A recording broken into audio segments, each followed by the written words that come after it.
अस्सलाम वालेकुम। सब लोग ज़ैद के अपडेट के अबाउट पूछ रहे थे। मैं जहाँ भी पोस्ट लगाती हूँ, जहाँ कुछ पोस्ट करती हूँ, वहाँ भी लोग पूछते हैं कि ज़ैद की आप खैरियत बताएं, क्या हाल है, कैसे हैं।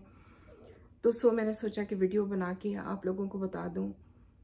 इससे पहले कि मैं ज़ैद की हेल्थ के अबाउट अपडेट करूँ कि मीडिया ने इतनी गलत खबर दी कि उन्होंने एक्सीडेंट को कार एक्सीडेंट करार दे दिया, CCTV फुटेज दे दी, यहाँ तक कि उन्होंने ब्लड दिखाया, कार एक्सीडेंट दिखाया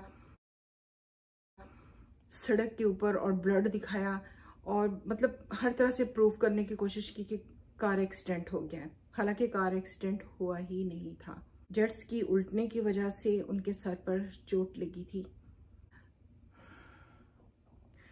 माज़ल्ला उन्होंने यहाँ तक भी कह दिया कि ज़ैद की, अब मैं मुँह से कह नहीं सकती कि हो गई है। और जनाजा तक दिखा दिया। आप खुद सोचिए कि घर वालों पर, उसके सिबलिंग्स पर, स्पेशली माँ के दिल पर क्या गुजरेगी इस तरह की खबरों को देखकर।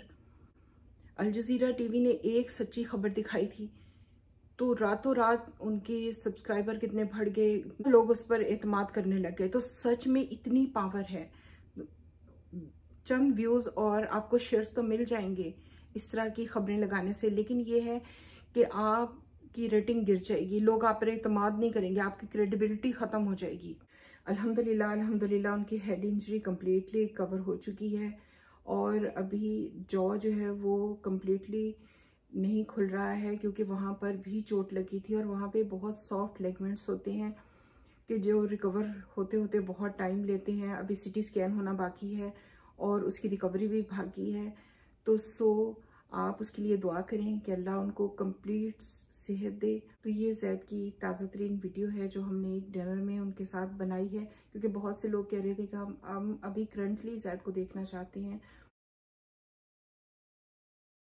आपने मुझे और मेरी फैमिली को इस मुश्किल वक्त पे बहुत दुआएं दी, इसके लिए मैं बहुत ममनून हूँ। मुझे और मेरी फैमिली को अपनी दुआओं में याद रखें। अल्लाह हाफ़िज़।